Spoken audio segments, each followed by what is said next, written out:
요한복음 17장 20절에서 24절을 제가 대신 봉독해 드리겠습니다. 하나님의 말씀을 들으십시오. 내가 비옵는 것은 이 사람들만 위함이 아니요 또 그들의 말로 말미암아 나를 믿는 사람들도 위함이니 아버지여 아버지께서 내 안에 내가 아버지 안에 있는 것 같이 그들도 다 하나가 되어 우리 안에 있게 하사 세상으로 아버지께서 나를 보내신 것을 믿게 하옵소서. 내게 주신 영광을 내가 그들에게 주었사오니 이는 우리가 하나 된 것 같이 그들도 하나가 되게 하려 함이니이다. 곧 내가 그들 안에 있고 아버지께서 내 안에 계시어 그들로 온전함을 이루어 하나가 되게 하려 함은 아버지께서 나를 보내신 것과 또 나를 사랑하심 같이 그들도 사랑하신 것을 세상으로 알게 하려 함이로소이다. 아버지여 내게 주신 자도 나 있는 곳에 나와 함께 있어 아버지께서 창세 전부터 나를 사랑하심으로 내게 주신 나의 영광을 그들로 보게 하시기를 원하옵나이다. 아멘. 오늘 이 요한복음 17장 말씀은 우리 주께서 십자가에 못 박히시기 전날에 악한 자들에게 잡히시기 직전에 그 성부 하나님께 간절하게 기도한 그 기도의 내용들이 기록된 말씀이죠. 그래서 성경이 우리에게 알려주는 것처럼 이때 예수님께서는 땀이 핏방울과 같이 떨어질 정도로 마치 온 몸에서 진액이 빠져나오고 물과 피가 빠져나오는 것 같은 그 고통으로 우리 성부 하나님께 기도하셨습니다. 어떤 것을 위해서 기도하셨습니까? 나의 뜻이 아니라 아버지의 뜻이 이루어지기를 원합니다. 이 잔을 내게서 거두어 주시기를 원하지만 이 십자가 죽음을 피하기를 원하지만 그러나 내가 이것이 아버지의 뜻이고 또 나의 백성을 구원하는 일이라면 이것을 끝까지 감당할 수 있는 힘을 주옵소서 이렇게 장시간 간절하게 기도하셨죠. 그리고 예수님은 이 일을 위해 기도하셨을 뿐만 아니라 오늘 본문 말씀을 보면 제자들을 위해서도 기도하셨다. 그래서 이후에 제자들이 믿음 위에 굳건히 서고 또 하나님의 뜻을 온전히 이룰 수 있도록 기도하셨고요. 그리고 더 나아가 예수님은 제자들만을 위함이 아니고 제자들을 통해서 그리스도를 믿고 구원받을 이후의 모든 성도들, 이제 우리까지 포함되죠. 이 땅의 모든 성도들을 위해서 기도를 하셨습니다. 20절 말씀 다시 보시면 이렇게 말씀하시죠. 내가 비옵는 것은 이 사람들만 위함이 아니오. 이 사람들은 누굽니까? 이제 제자들을 가리키죠. 이 사람들만을 위함이 아니라 또 그들의 말로, 즉 제자들이 전하는 복음으로 인해서 나를 믿는 사람들도 위함이니 이렇게 말하죠. 즉 우리를 위한 기도였다는 것을 이 말씀을 통해 우리가 깨닫게 되죠. 그렇다면 주님께서는 이때 우리를 위해서 이후에 구원받을 모든 성도들을 위해서 이제 어떤 것을 구하셨을까? 21절 보십시오. 아버지여 아버지께서 내 안에 내가 아버지 안에 있는 것 같이 그들도 다 하나가 되어 우리 안에 있게 하사 세상으로 아버지께서 나를 보내신 것을 믿게 하옵소서. 우리를 위해 뭘 구하셨습니까? 성부가 성자 안에, 성자가 성부 안에 있는 것처럼 우리 모두가 성부와 성자 안에 있게 해주십시오. 우리가 삼위 하나님 안에 있게 해주십시오. 이렇게 기도를 하셨습니다. 그래서 저는 오늘 이 말씀을 통해서 그리스도께서 이루신 구원의 결과로서 우리가 그 그리스도와 연합될 뿐만 아니라 그 삼위 하나님 안에 거한다. 삼위 하나님과 연합되게 되었다라는 그 성경의 진리를 살펴보기를 원합니다. 세 부분으로 살펴보겠습니다. 첫 번째는 일단은 삼위 하나님, 삼위일체 하나님에 대해서 우리가 살펴볼 거고요. 두 번째는 우리가 믿음으로 그리스도와 연합되었다는 것. 그리스도가 우리 안에 계시고 우리가 그리스도 안에 계시다는 것을 살펴보겠습니다. 그리고 마지막 세 번째로는 이 말씀을 몇 가지로 적용하고 말씀을 마무리하겠습니다. 첫 번째로 오늘 본문 말씀은 우리에게 하나님이 어떤 분이신지를 알려주죠. 하나님은 삼위일체 하나님이십니다. 그래서 21절에서 일단 우리가 알 수 있는 사실이 무엇일까요? 21절 다시 보시면 아버지께서 내 안에, 즉 성자 안에, 또 성자께서 성부 하나님 안에 계신다, 이렇게 말씀을 하잖아요. 한번 생각을 해보십시오. 성부가 성자 안에 계시고 성자는 성부 안에 계십니다. 그렇다면 어떤 그림을 보여줍니까? 그러니까 서로가 서로 안에 있는 거니까 성부와 성자가 하나라는 것을 보여주는 거죠. 완벽하게 연합되었다는 것을 보여주는 것입니다. 성부와 성자께서 물론 동일하신 하나님이시지만 각각 다른 위격이 아니십니까? 그러니까 이런 표현이 맞는지는 모르겠지만 두 분은 각기 다른 존재이신 거죠.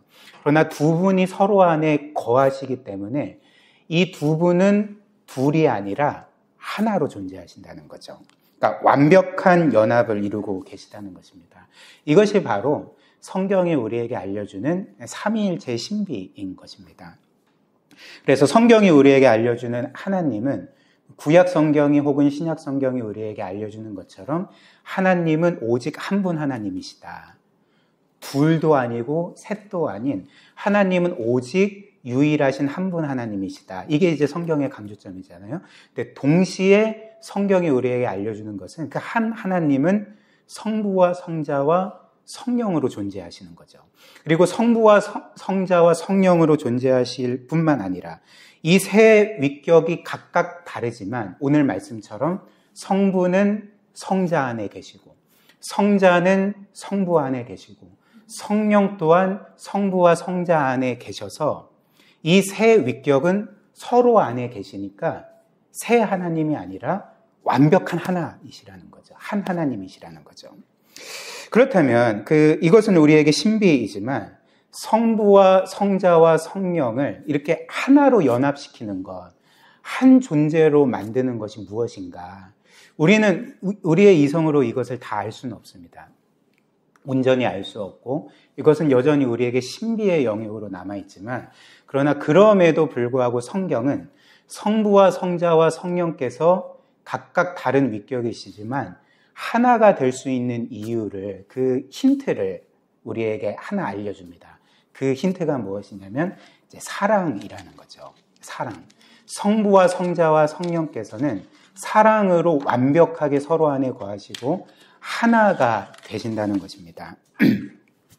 우리가 알다시피 이 세상에서 서로 다른 그 존재들을, 우리 각기 다른 사람들을 하나로 연합시키는 매개들이 몇 가지 있지 않습니까? 뭐가 있을까요? 혈연이 있을 수도 있고, 지연이 있을 수도 있고, 학연이 있을 수도 있고, 혹은 정치적인 노선들도 있을 수 있을 것입니다. 그러나 이 모든 것들이 각기 다른 사람들을 하나로 묶긴 하지만 불완전한 거죠. 언제든지 깨트려질 수가 있는 거죠. 지금 이제 총선이 얼마 남지 않지 않았습니까? 그래서 지금 여러 정치 집단들이 이합집산을 하면서 헤어지고 합치고 이런 것들을 반복하잖아요. 근데 제가 장담하건대 지금 합친 사람들은 반드시 나중에 깨트려지게 되어 있습니다. 그리고 깨트려진 사람들은 또 다시 합치게 되어 있습니다. 그러니까 이 세상에 사람들을 하나로 묶는 이 매개들은 사실 불완전하다는 거죠. 언제든지 깨트려질 수 있다는 거죠. 그러나 이 세상에서 서로 다른 존재를 완벽하게 하나로 묶는 것이 있습니다.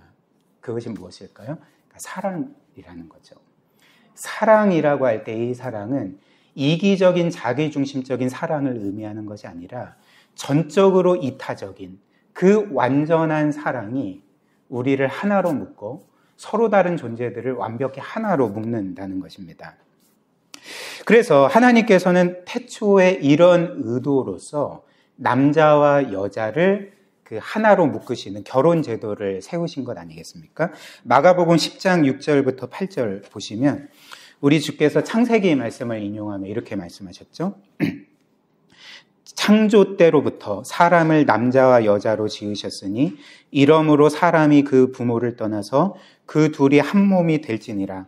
이러한즉 이제 둘이 아니요 한 몸이니 하나다, 이렇게 말씀하셨습니다. 각기 다른 삶을 살았던 남자와 여자가 결혼으로 한 몸을 이룬다고 하는 거죠. 그런데 여기에서 결혼으로 한 몸을 이룬다는 것은 뭘 의미합니까? 뭐 자웅동체가 된다는 말일까요? 그러니까 이런 말이 아닌 거죠. 물리적인 뭐 하나가 된다는 말이 아니라 뭘 의미하겠습니까? 그러니까 사랑으로 마치 한 존재인 것처럼 여전히 각기 다른 존재이지만 정확히 하나가 되는 존재처럼 이 사랑이 남자와 여자를 연합시킨다는 거죠. 그리고 성경에 따르면 삼위 하나님은 영원 전부터 이렇게 성부와 성자와 성령께서 서로를 완전하게 이타적인 무한하고 영원한 사랑으로 서로를 사랑하시고 기뻐하시고 영화롭게 하셨다 우리에게 알려주는 거죠. 일단 성경은 삼위 하나님의 본질을 사랑이라고 말합니다. 그래서 요한일서 4장 8절을 보면 이렇게 사도 요한이 말했죠. 사랑하지 아니하는 자는 하나님을 알지 못하나니 이는 하나님은 사랑이심이라. 하나님은 사랑이시다. 이렇게 하나님의 존재가 어떤 것인지를 알려주었습니다. 이 부분을 한번 눈여겨보십시오. 성경은 단순히 우리에게 하나님은 사랑이 많으셔 이렇게 말하지 않습니다. 하나님은 사랑이 풍성하셔 이렇게 말하지 않습니다. 물론 이것도 맞지만 요한일서 4장 8장은 하나님은 단지 사랑이 많으실 뿐만 아니라 사랑이시다. 여러분들 영어 문법 중에 A is B는 뭡니까? 그러니까 A라는 존재 자체가 B라는 거죠. 그러니까 A의 본질이 B라는 것이 A is B잖아요. 그럼 하나님은 사랑이시다라는 것은 단순히 하나님이 사랑이 많으신 것을 의미하는 것이 아니라 하나님의 본질 자체가 사랑이라는 거죠. 하나님의 존재 자체가 사랑이라는 것입니다. 그리고 하나님의 존재 자체가 사랑이라면 하나님은 태초에 이 세상과 사람을 만드시고 비로소 사랑을 시작하신 분이 아닐 것입니다. 만약에 하나님의 본질 자체가 사랑인데 그 전에는 사랑하지 않고 계시다가 태초에 이 세상과 사람을 만드시고 그때야 비로소 사랑하신 분이라면 하나님의 본질은 사랑이 아닐 것입니다. 왜냐하면 하나님이 사랑이시라면 태초 이전에 영원 전부터 사랑이셔야 했기 때문에 그런 거죠. 그러니까 이해되시죠? 그래서 하나님이 사랑이시다라는 것은 하나님이 영원 전부터 사랑이신 것을 의미하고 하나님이 사랑이시라는 것은 더 나아가 뭘 의미합니까? 사랑에는 대상이 필요하니까 하나님은 새 위격으로 존재하셔서 성부와 성자와 성령께서 영원 전부터 서로를 지극히 사랑하시고 기뻐하시고 영화롭게 하심으로써 이 사랑 안에서 마치 부부가 한 존재가 되는 것처럼 그 새 위격이 한 존재로서 이렇게 서로를 기뻐하셨다는 거죠. 그래서 24절에 주님의 말씀이 이 사실을 우리에게 알려주지 않습니까? 24절 보십시오.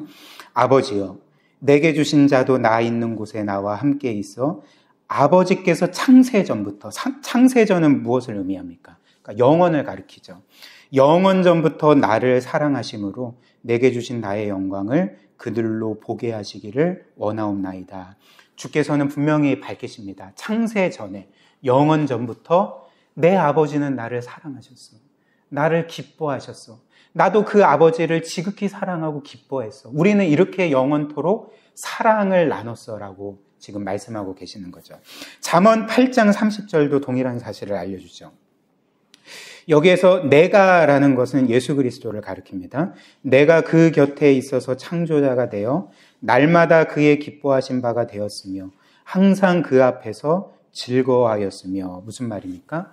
그러니까 이 세상이 만들어지기 전에 성자 예수 그리스도께서는 늘 성부의 기쁨이 되셨다는 것입니다. 내가 아버지의 기쁨이 되었다. 그리고 나도 그 아버지를 즐거워했다. 이렇게 말씀을 하는 거죠. 그래서 결론은 무엇입니까? 말씀드린 것처럼 성부, 성자, 성령께서는 영원 전부터 그분의 본질 자체가 사랑이셨기 때문에 서로를 진실하게 정말 전적인 이타적인 사랑으로 무한히 영원히 사랑하셨고 기뻐하셨고 영화롭게 하셨고 그 사랑 안에서 새 위격이 각각 다르시지만 한 존재로 연합해 계시다는 것을 우리에게 알려주는 거죠. 그리고 주님께서는 이렇게 우리가 하나로 연합되신 성부와 성자 안에 거하게 해주십시오라고 지금 주님이 기도하고 계시는 것입니다. 21절 다시 보시면 아버지여, 아버지께서 내 안에, 내가 아버지 안에 있는 것 같이, 즉 성부와 성자께서 사랑으로 하나 되신 것처럼 그들도 하나가 되어서 우리 안에 있게 해주십시오. 우리 안에 있게 해주십시오. 이렇게 기도하고 계시는 거죠. 그들도 다 하나가 되어라는 것은 뭘 의미합니까? 그러니까 물리적인 연합이 아니라 사랑의 연합. 성부와 성자가 사랑으로 하나 되신 것 같이라고 했잖아요. 그렇죠? 우리가 하나 된 것 같이 그들도 하나 되게 해주십시오. 그러니까 우리가 하나로 연합되게 해주십시오. 사랑으로 연합되게 해주십시오. 그리고 우리 안에 있게 하사, 즉 우리가 이제는 성부와 성자 안에 거하고 삼위일체 하나님과 연합하게 해달라는 기도를 우리 주께서 겟세마네 기도를 통해 하나님께 드리셨던 것입니다. 그리고 이제 두 번째로 주님께서는 우리가 이렇게 성부와 성자 안에 있을 수 있는 이유를 말씀하십니다. 23절 보십시오. 상반절, 곧 내가 그들 안에 있고 아버지께서 내 안에 계시어. 곧 내가 그들 안에 있고 아버지께서 내 안에 계시어. 이렇기 때문에 우리가 성부와 성자 안에 있을 수 있습니다. 이렇게 말씀하시는 거죠. 좀 어렵지만 한번 이렇게 눈여겨보십시오. 일단 우리가 앞서 본 것처럼 성부와 성자는 서로 안에 거하십니다. 성부는 성자 안에 거하시고 성자는 성부 안에 거하시잖아요. 그렇죠? 그런데 지금 이 말씀은 또 내가 그들 안에 있다라고 말씀하는 거죠. 지금 이해되십니까? 그러니까 성부는 성자 안에, 성자는 성부 안에 계시면 일단은 성부와 성자가 하나이신 거잖아요. 그렇죠? 그런데 그 성자께서 우리 안에 거하신대요. 그러면 지금 우리 안에 누가 계시는 것입니까? 성부와 성자가 계시는 거잖아요. 그렇죠? 이해되시죠? 그러므로 우리가 성부와 성자 안에 거할 수가 있게 되는 거죠. 26절도 동일한 사실을 알려줍니다.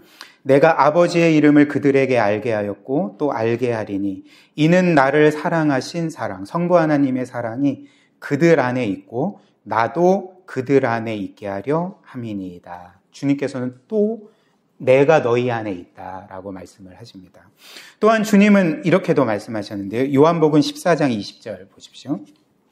그날에는 내가 아버지 안에 너희가 내 안에 내가 너희 안에 있는 것을 알리라. 그날에는 내가 아버지 안에 너희가 내 안에 내가 너희 안에 있는 것을 너희가 알게 될 거다. 여기에서 그날이라는 것은 언제를 의미할까요? 여기에서 그날이라는 것은 예수께서 죽으셨다가 부활하셔서 제자들에게 다시금 찾아가셨을 때를 의미하고 동시에 주께서 승천하신 이후에 오순절에 성령을 제자들에게 보내주셨을 때 그때를 의미합니다. 특별히 이제 후자에 주께서 성령을 제자들과 우리 모두에게 보내주셨을 때에 어떤 일이 일어나냐면 내가 아버지 안에 너희가 내 안에 내가 너희 안에 있는 것을 너희가 알게 될 거다. 이렇게 말씀을 하시는 거죠. 즉 오순절에 그리스도를 믿는 모든 성도들에게 일어난 일이 무엇입니까? 성령께서 우리 안에 오셨는데 그 성령은 성경에 따르면 예수 그리스도의 영이신 거죠. 그리고 예수 그리스도께서 우리 안에 오셨기 때문에 그분과 하나 되신 성부께서도 우리 안에 계신 거고 성령께서도 우리 안에 계신 것과 같다는 것입니다.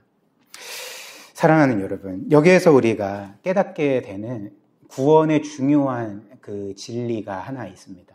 그것은 무엇이냐면 우리 하나님께서, 우리 주님께서 우리를 구원하실 때 그 구원의 목적은 단지 우리에게 죄 사함을 베풀어 주시고 단지 죽을 우리에게 영생을 주신 것만이 아니라는 거죠.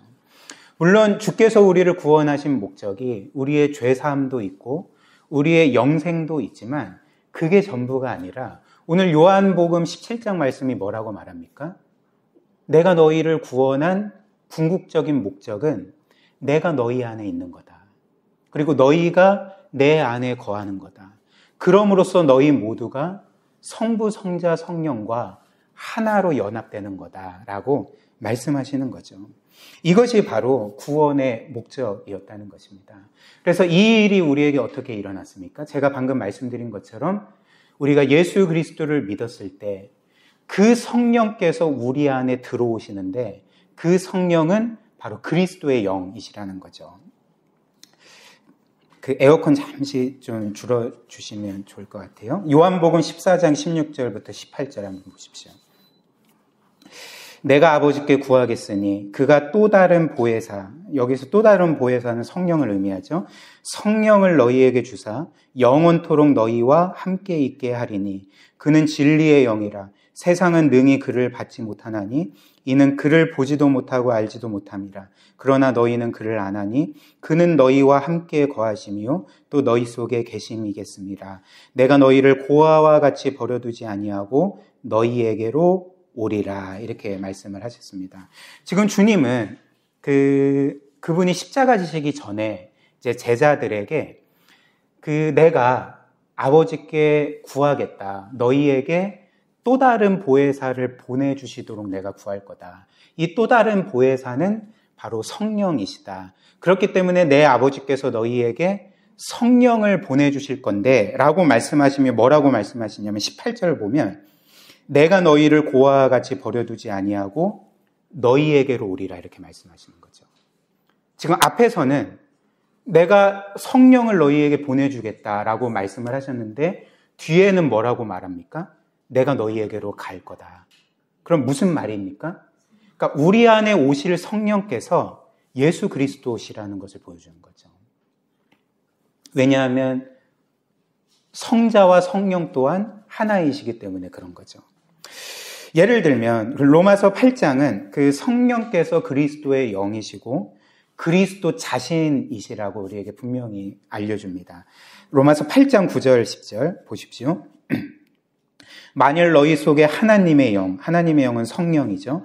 성령께서 거하시면 너희가 육신에 있지 아니하고 영에 있나니 누구든지 그리스도의 영이 없으면 그리스도의 사람이 아니라.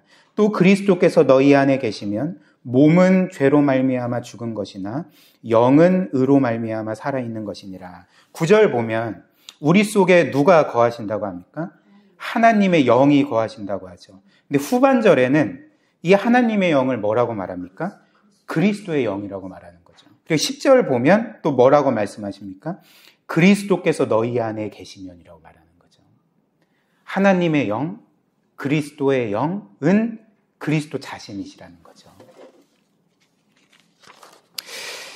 그렇다면 주께서 이렇게 우리 안에 성령으로 오실 때, 그래서 우리 안에 거하시고 우리와 하나가 되실 때에 우리 주께서 우리에게 주시기를 원하셨던 것, 우리에게 주시기를 기뻐하셨던 것이 무엇일까? 그것이 무엇일까요? 주께서는 그냥 단지 우리 안에 뭔가 거주하시기 위해 오시는 것일까요? 그렇지 않죠. 주께서 우리에게 주시고자 한 것이 있기 때문에 우리 안에 오신 것 아니겠습니까? 그것이 무엇이겠습니까? 바로 성부와 성자께서 영원 전부터 누리시던 그 영원하고 무한한 사랑을 우리에게 마음껏 베풀어 주시기 위해서 우리 안에 오셨다는 거죠.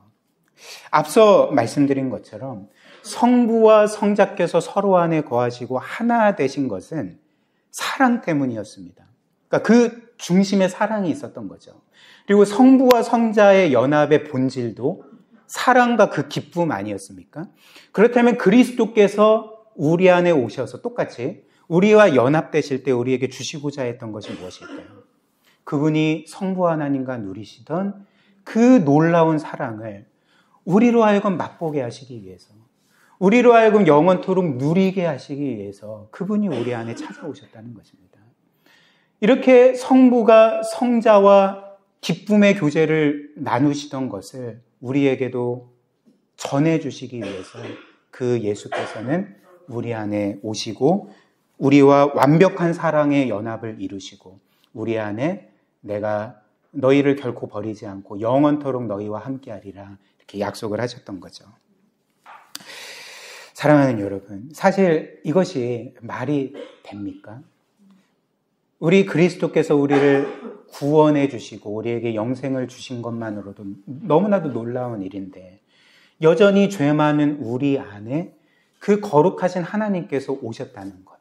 우리 안에 집을 짓고 거주하고 계시고 더 나아가 우리와의 교제를 기뻐하시고 우리를 지극히 사랑하시고 그 사랑을 나눠주시기를 원하신다는 것을 우리가 조금이라도 생각을 한다면 이것이 우리에게 얼마나 놀라운 일입니까?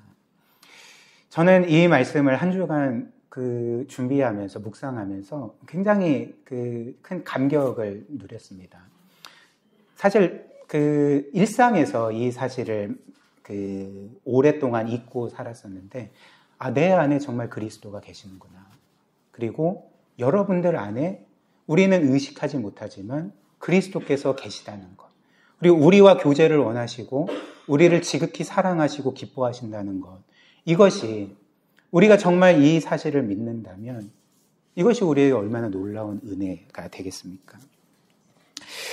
그리고 이렇게 우리가 그리스도와 연합된 것, 그리스도가 우리 안에 거하시고 우리가 그분과 한 존재가 된 것은 단지 우리가 그리스도를 믿었을 때 시작된 것이 아니라 영원 전부터 하나님께서 이 일을 계획하셨다는 것을 성경이 우리에게 알려주는 거죠. 에베소서 1장 3절부터 5절 말씀 보십시오.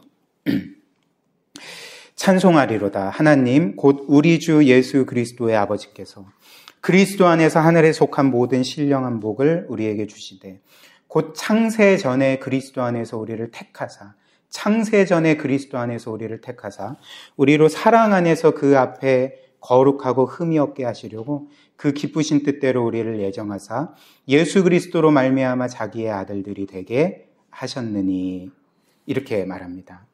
지금 하나님께서 창세 전에 우리를 사랑하셔서 우리를 선택하셨을 때 어떻게 택하셨다고 합니까? 우리를 그리스도 안에서 택하사 이렇게 말씀하는 거죠. 그냥 우리를 그냥 택하신 게 아니라 그리스도 안에서 우리를 택하셨다 이렇게 말씀을 합니다.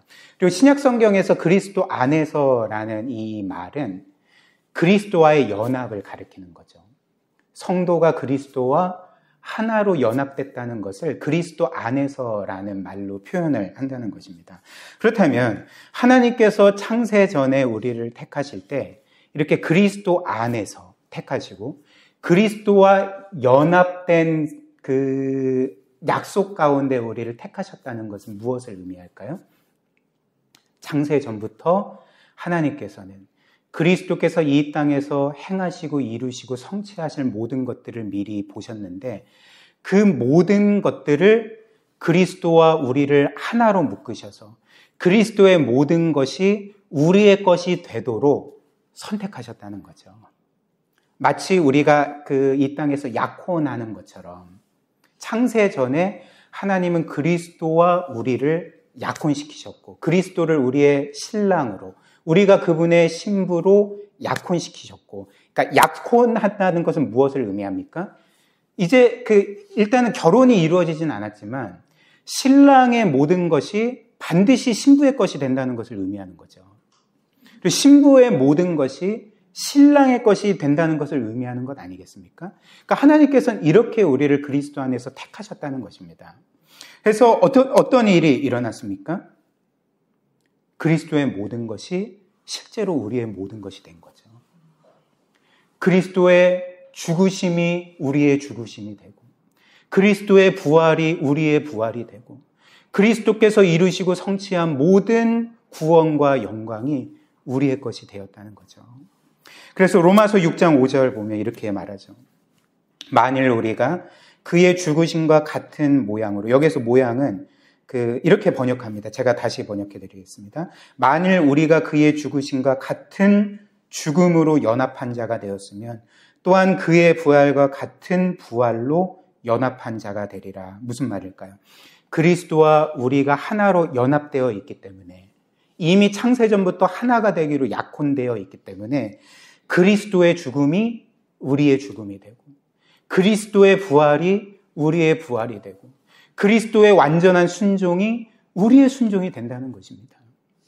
그렇기 때문에 우리는 여전히 죄인이고 우리는 하나님의 공의의 법에 따라서 영원히 심판받아야 마땅했지만 그리스도의 죽음이 우리의 죽음이 되었기 때문에 우리는 죄 용서받았고, 그리스도의 완전한 순종이 우리의 것이 되었기 때문에 우리는 하나님 앞에서 영원히 의롭다 선언받게 되었고, 자녀로 받아들여지게 된 것이 바로 성경이 우리에게 알려주는 복음이라는 거죠. 그래서 하이델베르크 요리문답 60문이 그 칭의에 관련된 건데, 이제 이렇게 말합니다. 한번 들어보십시오. 당신은 어떻게 하나님과 올바른 관계를 맺게 됩니까? 오직 예수 그리스도를 믿는 참된 믿음으로만 그렇게 됩니다.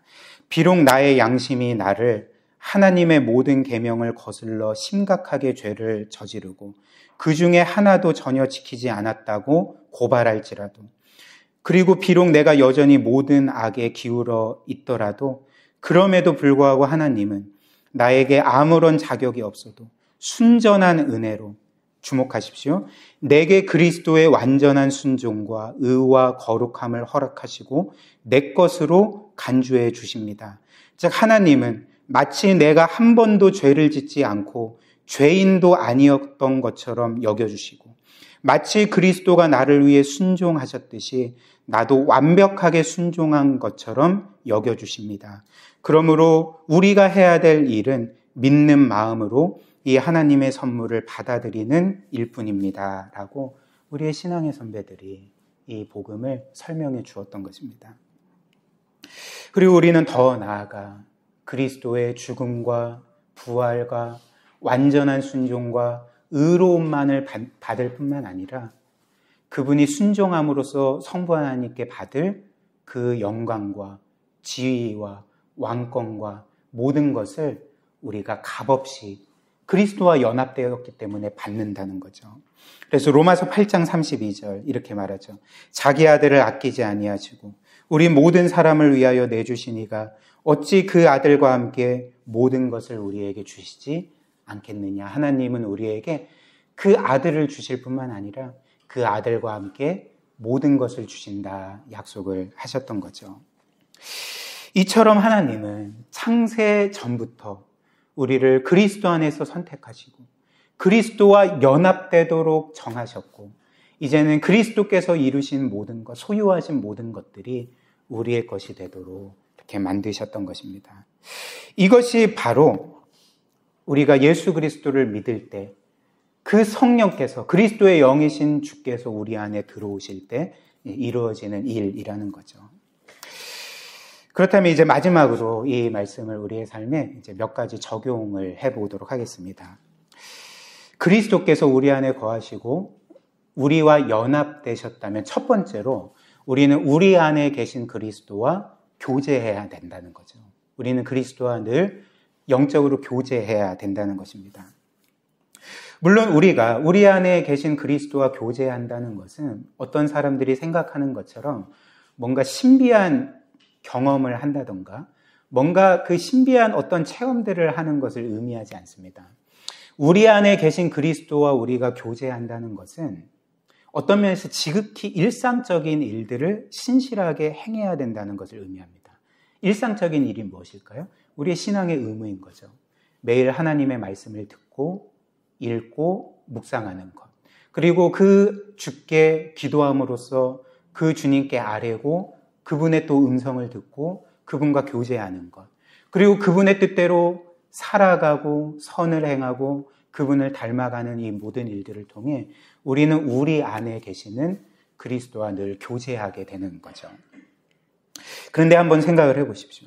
오늘 성경의 분명한 선언처럼 그리스도께서 우리 안에 계심에도 불구하고 우리가 그분과 전혀 교제하지 않는다면, 그분이 우리 안에 지금도 살아 계시고 거주하고 계심에도 불구하고 우리가 그분을 없는 존재로 여기고 마치 그분이 우리 안에 없는 것처럼 그렇게 살아간다면 우리는 어떻게 그분을 대하는 것이겠습니까? 그러니까 우리는 그분의 마음을 근심하게 해드리는 것이 될 것입니다. 예를 들면 제가 작년에 여러분들에게 선물로 나눠드린 소책자, 그 로버트 멍어의 내 마음 그리스도의 집이라는 그 소책자 있지 않습니까? 다 읽으셨죠? 그렇죠? 오늘 가서 한 번 더 읽어보세요. 한 30분이면 다 읽습니다. 근데 이 로버트 멍어의 내 마음 그리스도의 집의 줄거리 뭐 다 아시겠지만 이런 것 아닙니까? 어느 날 주인공이 예수 그리스도를 자신의 구원자로 믿고 이제 구주로 영접한 거죠. 근데 그때 어떤 일이 일어났습니까? 그 주께서, 그리스도께서 그 주인공의 마음에 들어오셔서 그 주인공과 함께 살아가게 되는 거죠. 그래서 그 주인공의 마음의 집에는 이제 여러 방들이 있었습니다. 그래서 우리의 생각과 가치관과 또 지식을 의미하는 서재가 있고, 또 우리의 직업 활동을 의미하는 작업실이 있고, 또 우리의 갈망과 욕구를 의미하는 주방이 있고, 또 우리의 여가 활동을 의미하는 오락실이 있지 않습니까? 근데 주인공은 예수 그리스도를 영접한 이후에 자신의 집에 있는 이 방들의 주권을 주님께 이제 양도해 드린 거죠. 그래서 자신의 지식, 그리고 생각, 가치관, 그리고 자신의 직업, 자신의 욕구와 갈망, 그리고 자신의 여가 생활까지도 모든 주권을 이제 주님께 양도해 드립니다. 그리고 이제 이 주인공은 매일 아침 그리스도와 함께 거실 응접실에서 매일 아침 친밀한 교제를 나누기로 이제 약속하고, 매일 아침 그리스도와 함께 말씀을 나누고 이제 큐티를 하고 함께 기도를 하고 대화를 나눴습니다. 그래서 이제 상당 기간 주인공은 매일 예수 그리스도와의 아침의 교제를 기뻐하고 즐거워했던 거죠. 그러나 어떤 일이 일어났을까요? 그러니까 주인공은 이제 많은 일로 계속 분주해지고, 그래서 매일 아침 그리스도와 함께하는 시간들이 점점 줄어들게 되었습니다. 그리고 어느새 그리스도와 함께하는 시간들이 거의 사라져가고 계속 빼먹게 되고, 결국 주인공은 어느새 그리스도를 찾지 않게 된 거죠. 즉 그리스도께서 자신 안에 계시지 않는 것처럼, 자신의 마음의 집에 없는 것처럼 그렇게 여기며 살게 되었습니다. 그러다가 어느 날 주인공은 그 중요한 한 약속 때문에 집을 나서다가 거실 응접실 문이 열린 것을 보고 이렇게 들여다보았는데, 그 방에는 모닥돌이 지펴져 있었고 예수님 홀로 그 의자에 앉아 계셨던 것입니다. 그때 주인공은 어떻게 말했을까요? 그러니까 이 책의 글을 읽어드리겠습니다. 내가 그리스도를 내 마음에 모셔드리지 않았던가? 그리스도께서는 나와 함께 살기 위해서 나의 구원자요 친구로 오셨는데 내가 저분을 무시하고 있었구나, 이렇게 말했습니다. 그리고 주인공이 우리 주님께 이렇게 물었던 거죠. 주님, 죄송합니다. 주께서 매일 아침 이곳에 나오셨습니까? 라고 물었을 때 주께서는 그럼 나는 너를 만나기 위해서 매일 아침 이곳에 와서 너를 기다리고 있었단다, 이렇게 말씀을 하셨습니다. 즉 주인공은 주님께 늘 불성실했지만 주님께서는 주인공에게, 그리고 더 나아가 우리에게 늘 성실하셨던 거죠. 그리고 이어서 주님은 이렇게 말씀하셨습니다. 너는 이제껏 경건의 시간이나 성경 연구나 기도 시간을 너 자신의 영적 성장에 필요한 수단으로만 생각해 왔다. 물론 그것도 중요하지. 그렇지만 너는 이 시간이 나에게도 의미가 있다는 것을 잊고 있구나. 얘야, 내가 너를 사랑한다는 것을 기억하거라. 나는 막대한 값을 치르고서 너를 구속했고 너와의 사귐을 귀하게 생각하고 있단다. 나는 너가 내 얼굴만 바라보기만 해도 나의 마음이 따스해진단다. 그러니 이제는 나를 위해서라도 이 시간을 소홀히 여기지 말아라. 너가 나와 함께 있고 싶어 하든 그렇지 않든 나는 항상 너와 함께 있기를 원한다는 사실을 기억하거라. 내가 너를 진정으로 사랑하기 때문이란다. 이렇게 이제 말씀을 하셨습니다. 사랑하는 여러분, 이처럼 주님은 우리와의 교제를 원하십니다. 우리 안에 계신 주님은 늘 우리와 사랑의 교제를 나누기를 원하시고, 우리가 그분을 찾기를 원하시고, 그리고 그분의 음성을 듣기를 원하십니다. 우리 안에 계신 주님을 우리가 소홀히 해서 되겠습니까? 그 주님을 우리는 투명 인간처럼 여기면 되면 안 되지 않겠습니까? 우리가 이 사실을 기억하면서 늘 주님과 기쁨의 교제를 나눠야 하는 거죠. 그 다음 두 번째로, 그리스도께서 우리 안에 계시다면 우리는 늘 죄와 싸워야 한다는 거죠. 왜냐하면 우리의 죄는 우리 안에 계시는 그리스도의 마음을 근심하게 해드리기 때문에 그렇습니다. 에베소서 4장 29절 30절 한번 보십시오. 무릇 더러운 말은 너희 입 밖에도 내지 말고 오직 덕을 세우는 데 소용되는 대로 선한 말을 하여 듣는 자들에게 은혜를 끼치라 하라. 하나님의 성령을 근심하게 하지 말라.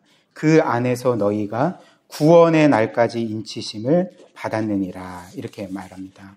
무슨 말일까요? 그러니까 우리가 더러운 말을 하든지 혹은 더러운 생각을 갖든지 혹은 어떤 죄된 그 말과 행동을 할 때, 죄를 지을 때 뭐라고 말합니까? 하나님의 성령이 근심하신다. 즉 예수 그리스도, 우리 안에 계신 예수 그리스도께서 근심하게 되신다라고 우리에게 알려주는 거죠. 물론 우리가 죄를 범한다고 해서 우리 안에 있는 그리스도께서 우리를 떠나시거나 우리를 버리시는 일은 결코 일어나지 않습니다. 왜냐하면 로마서 8장처럼 누구도, 그리스도 안에 있는 하나님의 사랑에서 누구도 우리를 끊어낼 수 없기 때문에 그런 거죠. 우리 죄를 포함해서 이 세상 어떤 것도 그 하나님의 사랑에서 우리를 끊어낼 수 있는 것은 없습니다. 그러므로 우리가 죄를 짓는다고 해서 그리스도께서 우리를 떠나시거나 버리시는 일은 없는 거죠. 그러나 그럼에도 불구하고 우리의 죄는 우리 안에 계시는 그리스도를 근심하게 해드립니다. 그분의 마음을 아프게 해드립니다. 특별히 우리의 죄는 어떤 것이었습니까? 우리는 그냥 어떤 면에서는 아무 생각 없이 짓는 죄라 할지라도 우리의 죄는 2000년 전에 예수 그리스도를 십자가에 못 박은 죄가 아니겠습니까? 그분을 피 흘리게 했던 죄가 아니겠습니까? 그분의 마음을 고통스럽게 했던 죄가 아니겠습니까? 이것을 기억할 때 우리가 어떻게 계속 죄를 사랑할 수 있겠으며 어떻게 계속 죄를 지을 수가 있겠습니까? 따라서 우리는 기억해야 된다는 거죠. 우리의 죄가 그분을 십자가에 못 박았다는 것, 우리의 죄가 그분의 피를 흘리게 만들었다는 것, 그리고 우리의 죄가 지금도 그분의 마음을 아프게 해드린다는 것을 우리가 기억하면서 우리가 사랑하는 그 주님을 위해 우리는 죄와 싸워야 되고, 그리고 그 죄가 아닌 그 주님의 거룩하신 뜻대로 살기에 힘써야 된다는 거죠. 그리고 마지막 세 번째로, 그리스도가 우리 안에 계시고 우리가 그리스도와 연합되었다면 교회 안에 있는 모든 지체들은 그리스도 안에서 하나를 이루어야 됩니다. 연합되어야 됩니다. 예를 들면 내가 그리스도와 연합되었다는 것은 나 홀로 그리스도와 연합되었다는 것이 아니라 무엇을 의미할까요? 그러니까 동일하게 그리스도를 믿은 다른 지체들도 똑같이 그리스도와 연합되어 있기 때문에 우리 모두는 함께 그리스도와 연합된 하나라는 것을 우리에게 보여주는 것 아니겠습니까? 그러니까 예를 들면 성경은 이를 몇 개의 그림으로, 비유로 우리에게 설명해 줍니다. 요한복음 15장에 보면 주님께서 그 비유로 그분과 우리의 관계를 이렇게 말씀하셨죠. 나는 포도나무요, 너희는 가지라. 이렇게 말씀하셨죠. 그렇다면 우리가 예수 그리스도를 믿을 때 원 가지가 아니었던 우리가 포도나무이신 그리스도에게 그 가지로 접붙여지지 않겠습니까? 그렇다면 나 홀로 가지로 접붙여져 있는 것입니까? 그렇지 않고 나와 똑같은 믿음으로 예수 그리스도를 구주로 영접한 다른 모든 지체들도 이미 그리스도의 지체인 거죠. 그 포도나무의 가지들인 거죠. 그러니까 우리 모두가 그 예수 그리스도라는 포도나무에 접붙여진 동일한 가지들이고 하나라는 거죠. 그리고 골로새서 1장 18절은 에베소서도 마찬가지고요. 그 예수 그리스도는 교회의 머리시고 교회는 그의 몸이다.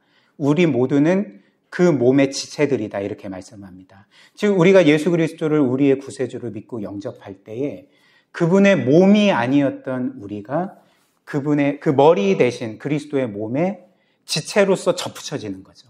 그렇다면 나만 접붙여지는 것입니까? 그렇지 않고 동일한 믿음을 가진 여러분들도 이미 그리스도의 그 머리이신 그리스도의 몸에 접붙여져 있는 상태입니다.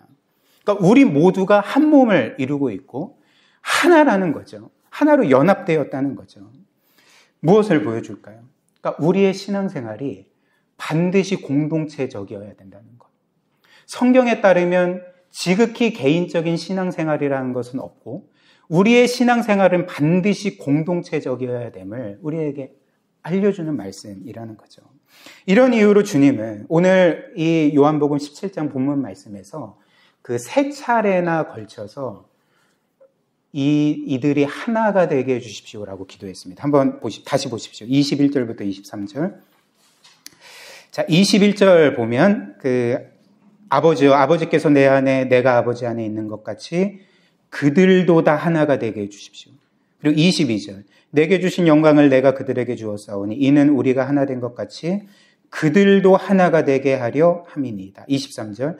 곧 내가 그들 안에 있고 아버지께서 내 안에 계시어 그들로 온전함을 이루어 하나가 되게 하려 함은. 그러니까 세 차례에 걸쳐서 주께서는 이들이 하나 되게 해주십시오. 우리가 성부와 성자께서 하나이신 것처럼 그들이 우리 안에 거해서 이들 또한 하나가 되게 해주십시오라고 기도하셨던 거죠. 그런데 불행한 사실이 있지 않습니까? 현 시대에 참 많은 그리스도인들이 신앙생활을 할 때 이것이 마치 개인의 차원인 것만 것인 양, 공동체의 차원은 아닌 것처럼 생각하면서 이렇게 신앙생활을 한다는 것입니다. 특별히 지금 시대에 많은 수많은 그리스도인들이 교회를 등한시하면서 신앙생활하고 있지 않습니까? 여러분들은 한 번쯤 가나안 성도라는 말을 들어보셨을 것입니다. 가나안 성도가 뭐지라고 하시는 분들은 가나안 성도는 이제 거꾸로 하면 안나가가 되잖아요. 그러니까 모르셨어요? 가나안 성도는 나 교회 안 나가 성도가 가나안 성도입니다. 그래서 가나안 성도를 정의하면 교회에는 가기를 거부하지만 어찌됐든 나 홀로 신앙생활 하겠다라고 생각하며 그렇게 신앙생활하는 사람들을 가리켜서 이제 가나안 성도라고 하는 거죠. 물론 소위 이 가나안 성도들의 입장도 상황도 충분히 이해는 됩니다. 왜냐하면 가나안 성도들 중에 상당수는 교회 안에 있는 어떤 문제로 인해 이제 상처를 받고 교회를 떠난 사람들도 많고 또 뭔가 교회가 전하는 복음을 전해야 하나 전하는 세속적인 메시지로 인해서 상처를 받고 이제 교회를 떠난 사람들도 있기 때문에 그런 거죠. 우리가 지금 함께 공간을 사용하고 있는 이 스튜디오 전도사님도 10년간 가나안 성도로 사셨답니다. 교회의 그런 세속적인 메시지나 교회 안에 있는 나눔 가운데 사람들이 그런 하나님의 말씀을 나누기보다는 그냥 이 세상에서 성공한 이야기, 뭘 즐기는 이야기, 이런 세속적인 이야기를 나누는 것 때문에 이제 상처를 받고 10년간 이제 교회를 떠나 계셨다고 합니다. 그래서 이런 이유는 우리가 충분히 이해할 수 있는 거죠. 그러나 그럼에도 불구하고 가나안 성도들 중에는 3년간 긴 코로나 시기를 거치면서 이제 물리적으로 교회에 나가기 힘드니까 이제 온라인으로 예배를 드리다가 지금은 코로나 상황이 끝났음에도 불구하고 그게 편해서 그냥 교회에 나오는 건 불편하고 헌금도 내야 되고 사람들과 원치 않은 교제도 해야 되니까 그냥 매주 주일날 인터넷 켜놓고 온라인으로 예배 드리면 그게 예배이지 않겠나라고 생각하면서 여전히 교회를 나오지 않는 많은 성도들이 있는 거죠. 그러나 성경이 우리에게 알려주는 바가 무엇일까요?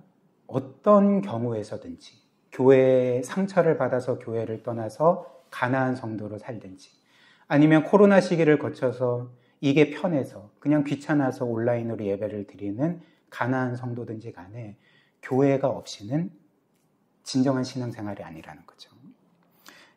성경은 그런 성도들을 결코 성도라고 말하지 않는다는 것입니다. 엄밀히 말해서 교회에 속하지 않는 성도는 성도가 아니라는 것입니다.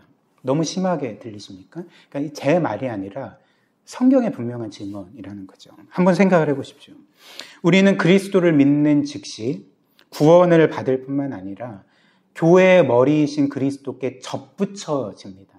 그래서 다른 접붙여진 지체들과 한 몸을 이루는 거죠. 이게 이제 구원이자 그 교회라는 거죠. 우리의 신앙생활이라는 거죠. 그런데 그리스도를 믿는다고 하면서 그리스도의 몸을 거부하고 그리스도와 하나로 연합된 다른 지체들을 거부하고 인정하지 않고 교회는 나는 원하지 않아. 나는 교회를 거부해라고 말한다면 그것은 사실 교회를 거부하는 것이 아니라 그리스도를 거부하는 것이고 또 그리스도께서 우리에게 명하신 바를 거부하는 것이 된다는 것입니다. 그렇기 때문에 결론적으로 한 사람이 교회 없이 신앙생활한다는 것은 성경은 그것을 신앙생활이라고 말하지 않고 그렇게 신앙생활하는 성도를 성도라고 말하지 않는다는 거죠. 또한 한번 생각을 해보십시오. 만약에 한 성도가 교회 없이 신앙생활을 하려고 하면 주께서 그에게 주신 명령을 온전히 순종할 수 있겠습니까? 행할 수 있겠습니까? 한번 생각을 해보십시오. 주님께서 우리에게 주신 최고의 계명이 무엇입니까? 내가 너희를 사랑한 것처럼 서로 사랑하라. 이게 이제 주님이 우리에게 주신 새 계명이었죠. 근데 교회가 없이 서로 사랑할 수 있겠습니까? 교회가 없는데 누구를 사랑합니까? 교회가 없는데 누구를 용서하겠습니까? 교회가 없는데 누구를 섬기겠습니까? 그러니까 교회가 없이는 그리스도의 명령을 순종할 수가 없다는 거죠. 행할 수가 없다는 거죠. 또한 주님께서는 더 나아가 우리 모두에게 너희는 땅끝까지 복음을 전하고 내 증인이 되고 그리고 사람들을 믿게 해서 나의 제자로 삼아라 이렇게 명령하셨죠. 근데 이 또한 교회가 없이 이룰 수 있는 것입니까? 교회가 없는데 함께 복음 전할 지체들도 없고 함께 영혼을 구원할 지체들이 없는데 주의 명령을 어떻게 이행할 수가 있겠습니까? 그러니까 교회가 없이 복음을 전하고 전도한다면 그 사람을 어디로 인도해야 됩니까? 자기 집으로 인도해야 됩니까? 그러니까 교회가 없이는 복음을 전하고 영혼을 구원하라는 하나님의 명령도 주님의 주신 사명도 온전히 이행할 수가 없는 거죠.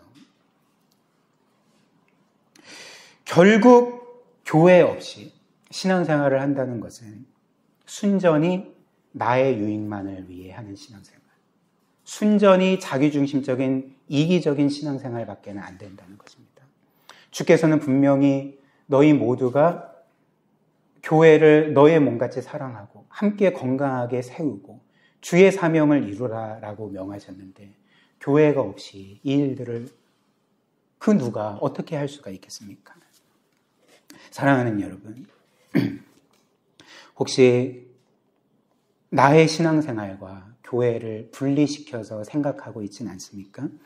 교회가 없이도 마치 신앙생활이 가능한 것처럼 그렇게 생각하시진 않습니까? 성경은 결코 그렇게 말하지 않습니다. 우리 각자가 그리스도와 연합했고 그분의 몸의 지체이고 그렇기 때문에 우리 모두가 하나이라면 우리의 신앙은 반드시 공동체적이어야 한다는 것을 우리가 기억해야 하는 거죠. 그리고 우리가 방금 본 것처럼 이렇게 우리가 그리스도 안에서 하나가 되었다는 것, 연합되었다는 것은 단지 주일에 이렇게 한번 이 자리에 모여 함께 예배하는 것만을 의미하지 않는 거죠. 주께서 우리에게 명하신 그 사랑을 실천하고 지체들을 섬기고 품어내고 함께 이 교회를 건강하게 세워가고 또 교회 밖으로는 복음을 전하라는 사명을 받들어서 우리의 입술과 삶으로서 함께 복음을 전하며 하나님의 나라를 이루어가는 그런 공동체를 세워가는 것이 바로 그리스도 안에서 하나 된다는 의미이고 함께 더불어 살아간다는 의미가 된다는 것입니다.